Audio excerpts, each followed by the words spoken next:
Distilled is back, and quite frankly, bigger than ever. We've got the cocktails expansion for Distilled incorporated here. We're going to talk about all the things that cocktails brings to the mix. No pun intended. We got a little shaker here. But you can graduate into it a little bit, or you can put everything into it. But this truly makes this game, if it were medium to medium plus weight before, it is very medium plus weight, if not a little heavier than that now. I would still say mechanically it's not super heavy and complicated to play. And the theme, as we've said before, if you're familiar with Distilled, the theme really helps people understand what you're doing as you play the game. But Cocktails gives you a number of different things that we're going to go through. But largely speaking, you're going to be able to make cocktails. Yeah, and of course, by making cocktails, the game is giving you a lot of different ways to score points, a lot of different things that you can do with these cocktails. You have to make these cocktails. And before we get to that, before we get to the real cocktails part of the expansion, we're going to talk about one thing the game adds that's going to help you, because with the cocktails expansion, you're going to need to make more spirits than ever. They give you this little module that can actually be used with the basic game, but it definitely has to be used with cocktails. And that's a whole second washback. Yeah. Which is that's a huge deal already. Yeah, the second washback, it's not as simple as it sounds. It doesn't mean that you can always make 2 spirits, but it will allow you to make 2 spirits on some rounds, but you have to unlock it. Then it locks back up, then you have to unlock it again. We'll talk about that right now. But it has 2 sides. Like Ryan said, you can use it without the cocktails expansion, in which case it's a second washback, but it also adds another place for upgrade cards and another warehouse so that you can maybe age more spirits. Which is already crazy. And those 2 spaces are open regardless of whether or not you've unlocked the washback. The other side has some place that's relevant to the cocktails expansion, until we'll get to in a second. But the washback itself is something that you're going to use this board out here to unlock throughout the game. During the market phase, when you're buying all the various things that you would normally buy, a new thing with the second washback that you can buy is to unlock it. You just put your token out here and pay the cost associated with this graduated scale to unlock it. The first time you do it, it's 2, all the way up to costing 14 for the 5th time you do it, which that's a lot of money. That is a lot of money to spend, but the power of having a whole second washback for certain rounds, and maybe you're not going to get all the way to 14, but you might buy it at 2. You'll probably buy it at 4 on those big turns to make multiple spirits, because the game is encouraging you to make many more spirits, because there's more things to do with the spirits in the cocktails part of the game, which is why they give you this whole new place to put spirit labels.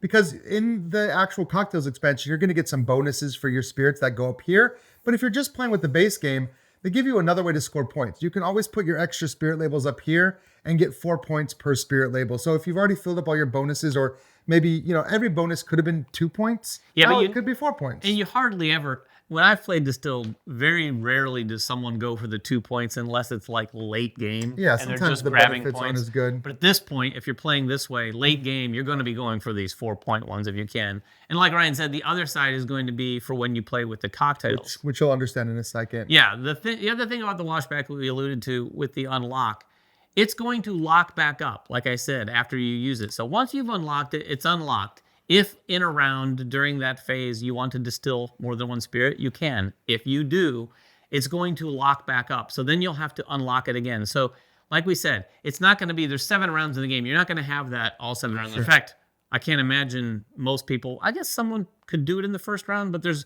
very little reason probably to do it in the first round. You want to do it later when you got a lot of ingredients. You don't have a lot of ingredients at the beginning of the game. So you've kind of seen already, as we kind of reference what's out here, you see a lot of new parts to the expansion, and we'll talk about them. We'll talk about this map. We'll talk about these cards. We'll talk about all the cocktail stuff. But there's one more thing that comes in the expansion that we want to talk about first, and that's a ton of new cards. So they've introduced the new cards. Of course, there's new cards that need to be added into the game to interact with all the cocktail stuff, but they also actually rebalanced a lot of cards from the base game. Yeah, and it's not to say that they're necessarily balanced because they weren't working in the base game, but more so a lot of these bring them up to speed with using this expansion. For instance, some of the new distillers, they had a power that you could do during the sell phase, but now it says once per sell phase. So because you're more likely in this game with the cocktails expansion to sell more than 1 spirit, they wanted to limit those people because otherwise they could maybe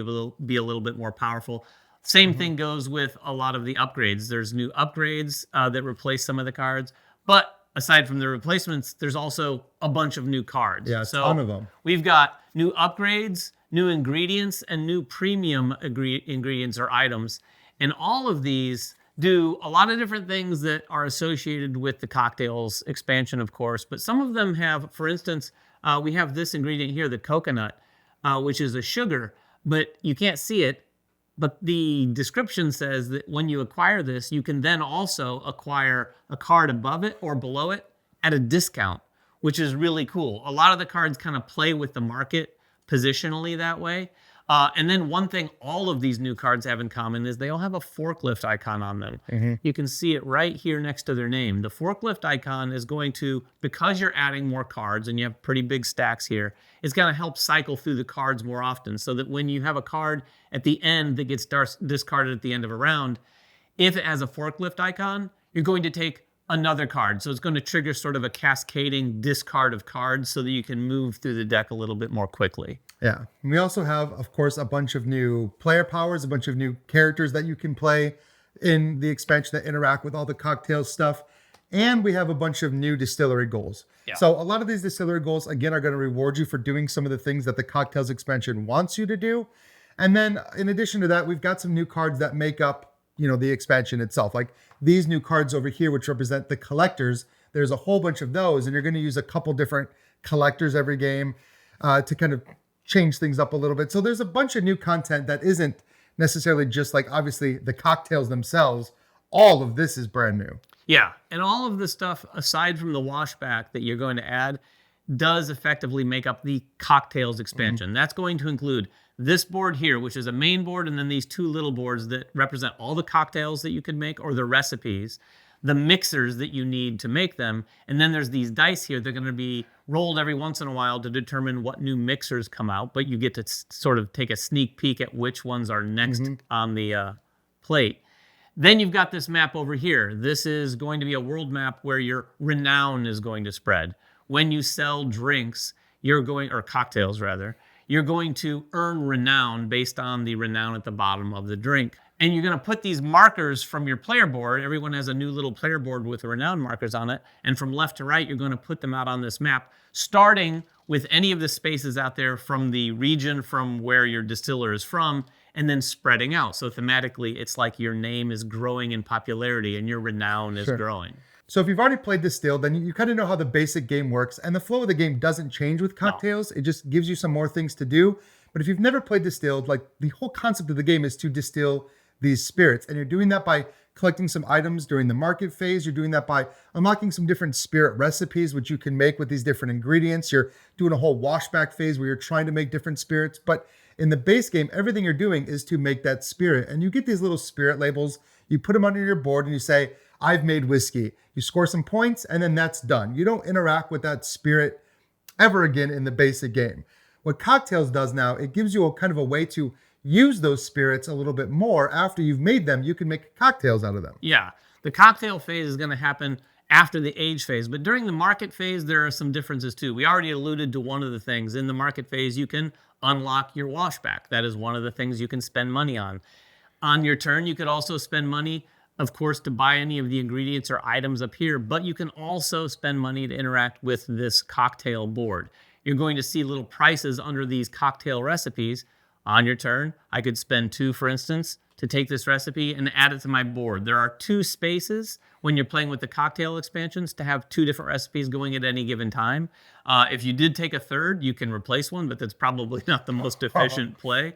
And when you do that, you're also going to take mixers equal to the value of money that you just spent. So if you buy a really high value drink, you're going to actually be able to get 4 mixers. Now, these drinks aren't graduated. All the drinks are relatively the same. So this $4 one doesn't mean that it's a better drink than other drinks. It just means that you're going to be able to get more mixers to try to help you make that drink. So when you take that, you get the mixers from this display here. This display is going to be refilled with these dice eventually. The other thing you can spend money on, though, is you can spend $2 on your turn to just take any of these 3 mixers. Now, there are some rules at the end of your turn and at the end of this phase where you're going to potentially re-roll these dice, refill this market. But those are all the different things that are added to the market phase, giving you even more things to buy with that little amount of money that you typically have in this game. That's true. And once these cocktails are on your board, that's when you can make them. And if you're looking at the cocktails cards, you'll see that every cocktail kind of requires a very specific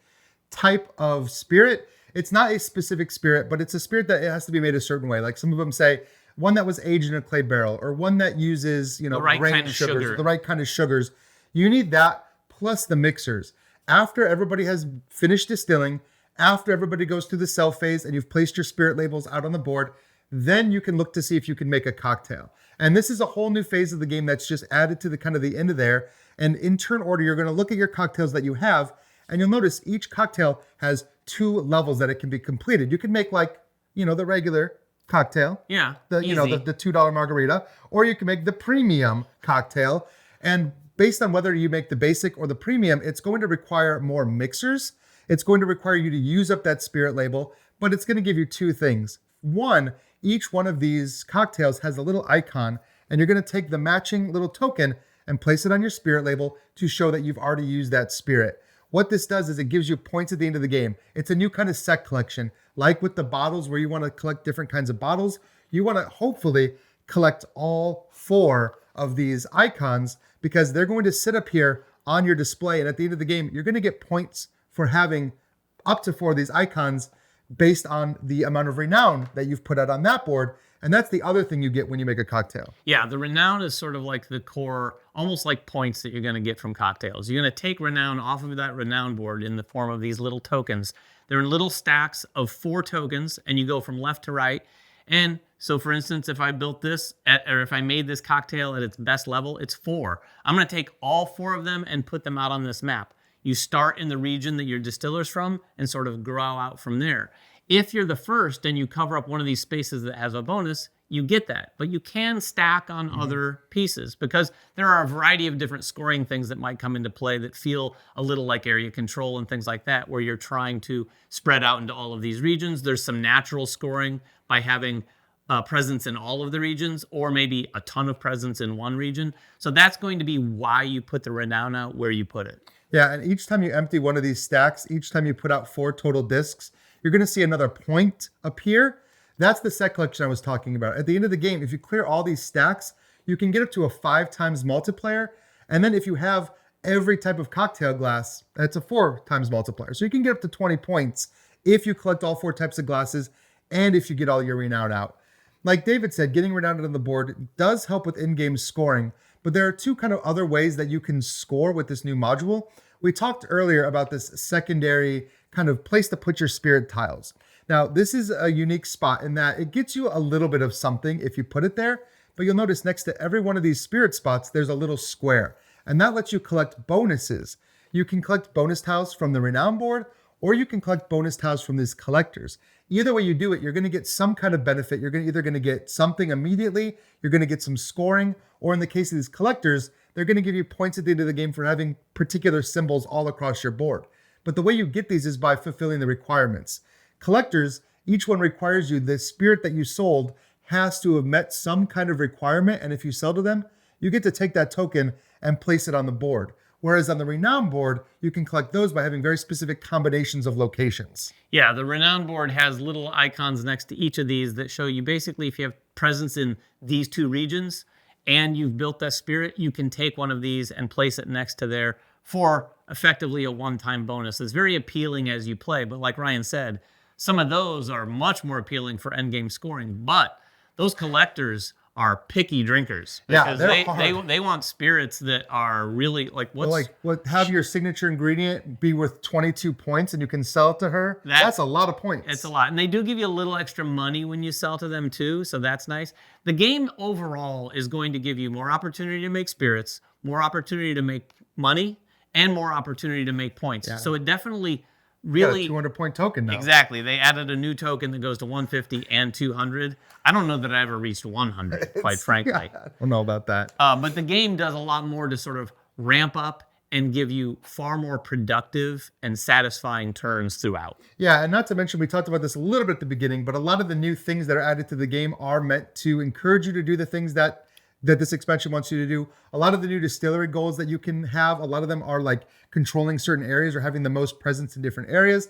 And then of course there's a ton of new awards that can be given out over the game that all kind of tie in. And there's a bunch of these new awards too, right? Yeah, there's 1, 2, 3, 4, 5, 6 new there's awards. At least 6. We have a prototype here, obviously, and we should say that everything you see here is a prototype. So the final game may vary, but yeah, we had 6 of these, and a lot of them, not all of them, are squarely specific to just the cocktails expansion, but they do benefit from like that. This one says collect 3 different cocktail glasses. So as long as you have 3 cocktail glasses, you can get these points. So there's a lot of things going on here to sort of really give you more avenues to play, more routes to take, and more flavor. And more flavor. Now, technically, there are no more flavors. It's true.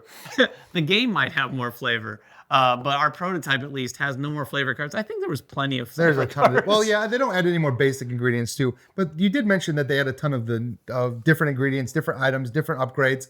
Some of those things, it's not all for the cocktails, by the way. They give you new cards in here that just help you do the day-to-day things that you're doing in your distillery as well, which is cool. Yeah, it is really interesting. You hit one of them specifically here, this Dodo bottle. I like that. I mean, there's a lot of, like Ryan said, flavor in this game. And like we said, if you aren't familiar with Distilled, go back and check out our original content on this thing. It is a really, really good game. And this expansion takes it to new heights and new levels for sure. I'm not sure. We always talk about this when an expansion comes out. I'm not sure there's much more to do with this game. I mean, quite frankly, the footprint alone, I don't know what else you could put on the table. Yeah, this has done some interesting things. When you were talking about an expansion for Distilled, I did not expect this big of an expansion. Neither did I. When I opened it, I saw that there's a world map now where you're putting out your tokens, and the idea that your renown is growing across the entire world and you're going to be known on all corners of the earth. Mixing drinks. Well, yeah, and it's really cool. Like they've done a lot of thematic things here.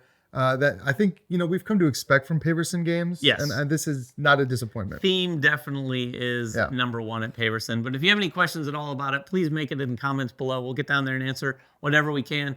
Until next time, make sure everyone has fun at the table, and we'll see you then.